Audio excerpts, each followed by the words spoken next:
Assalamualaikum warahmatullahi wabarakatuh. Perkenalkan, nama saya Niko Agusti Kurniawan dari Prodi Manajemen dengan NPM 2022-0031, ingin mempresentasikan perdagangan internasional. Perdagangan internasional adalah kegiatan tukar-menukar barang atau jasa yang terjadi antara satu negara dengan negara lainnya dengan tujuan untuk memperoleh keuntungan. Terdapat dua macam perdagangan internasional, yaitu impor dan ekspor. Ekspor adalah kegiatan menjual barang atau jasa dari dalam negeri ke luar negeri. Sedangkan impor adalah kegiatan membeli barang atau jasa dari luar negeri ke dalam negeri. Impor dan ekspor sama-sama memiliki tujuan untuk memperoleh keuntungan. Manfaat perdagangan internasional: 1. Memperoleh devisa. 2. Memperluas kesempatan kerja. 3. Menstabilkan harga-harga. 4. Meningkatkan kualitas konsumsi. 5. Mempercepat alih teknologi. 6. Spesialis produksi dalam rangka meningkatkan kualitas dan kualitas barang. Dampak negatif perdagangan internasional: 1. Adanya ketergantungan suatu negara terhadap negara lain.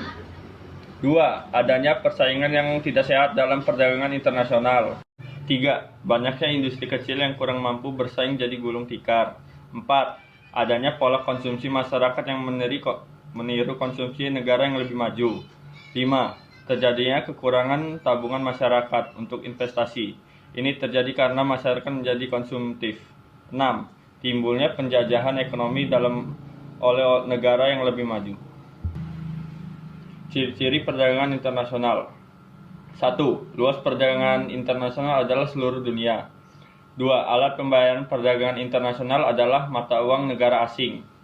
3. Kualitas barang yang diperdagangkan memiliki standar internasional. 4. Transaksi perdagangan internasional dapat dilakukan tanpa tatap muka. 5. Hukum perdagangan internasional menggunakan hukum internasional. 6. Dalam urusan impor bisa dikenakan pajak. Faktor yang mendorong perdagangan internasional: 1. Perbedaan sumber daya alam. Setiap negara memiliki sumber daya alam yang berbeda-beda. Untuk memenuhi kebutuhan sumber daya alam suatu negara yang tidak dimiliki oleh negara tersebut, maka dibutuhkan perdagangan internasional. Misalnya, negara Indonesia melakukan ekspor tekstil ke negara Jerman, sedangkan negara Jerman melakukan impor mobil ke negara Indonesia. 2. Perbedaan selera. Hal ini dilakukan karena adanya perbedaan selera konsumen. Misalnya, Indonesia memiliki apel khas Malang, tetapi karena masyarakat Indonesia juga menyukai apel Fuji, maka dilakukan impor apel. 3. Penghematan biaya produksi atau efisiensi. Suatu barang yang diproduksi dalam jumlah besar dapat menurunkan biaya produksi dari barang tersebut. 4. Perbedaan penguasa teknologi. Negara yang menggunakan teknologi maju dalam proses produksinya akan menjual barang dengan harga yang lebih murah dibandingkan dengan negara yang menggunakan teknologi sederhana. Contohnya, Jepang mengekspor mobil ke Indonesia dengan harga yang lebih murah daripada jika Indonesia memproduksi mobil sendiri. 5. Pemenuhan kebutuhan nasional suatu negara kadang juga kala tidak bisa memenuhi semua barang dan jasa yang dibutuhkan produksi, sehingga teori perdagangan internasional. 1.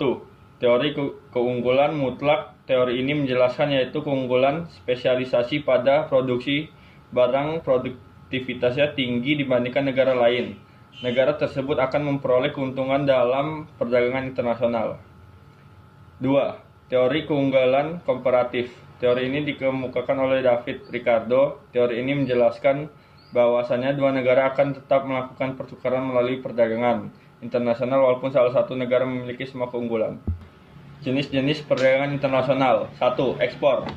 Ekspor adalah kegiatan menjual barang ke luar negeri. Contohnya, ketika Indonesia melakukan ekspor pakaian ke Amerika Serikat, itu artinya Indonesia menjadi negara yang melakukan penjualan pakaian. Ada dua cara yang dapat dilakukan dalam melakukan ekspor. 1. Ekspor biasa. 2. Ekspor tanpa LC. Perbedaannya terletak di penggunaan letter of credit sebagai alat pembayaran. Ekspor biasa adalah penjualan ke luar negeri dengan segala ketentuan yang berlaku, yang kemudian ditunjukkan ke pembeli menggunakan LC. 2. Impor. Impor adalah kegiatan membeli barang dari luar negeri Impor ini kebalikan dari ekspor. Artinya, jika Amerika Serikat membeli pakaian dari Indonesia, dapat dikatakan bahwa Amerika Serikat melakukan impor pakaian. 3. Barter merupakan transaksi dengan saling menukarkan barang satu sama lain. Barter dilakukan dengan terlebih dahulu menentukan nilai suatu barang untuk kemudian dibayar. 4. Konsinyasi atau consignment. Transaksi dengan sistem menitipkan barang disebut dengan konsinyasi. Dalam lingkup internasional, barang-barang yang mau dijual dititipkan di pasar internasional dulu menunggu adanya pembeli. Penjualannya dapat dilakukan melalui pasar bebas atau bursa dengan cara dilelang. 5. Package deal merupakan kegiatan perdagangan internasional berguna untuk memperluas pasar suatu produk. Sistem ini dilakukan dengan cara membuat perjanjian dengan trade agreement dengan satu negara. 6. Border crossing. Border crossing adalah perdagangan yang terjadi di negara yang saling berbatasan dan berdasarkan perjanjian tertentu. Tujuan perdagangan ini adalah untuk memudahkan penduduk yang berada di negara perbatasan agar lebih mudah dalam berbelanja. Perdagangan ini dapat terjadi dengan cara 7. Sea border crossing.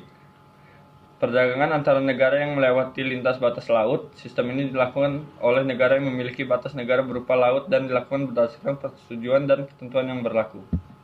8. Overland border crossing.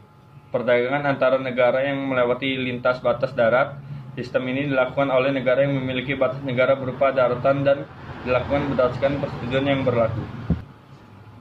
Sekian dari saya akhiri. Wassalamualaikum warahmatullahi wabarakatuh.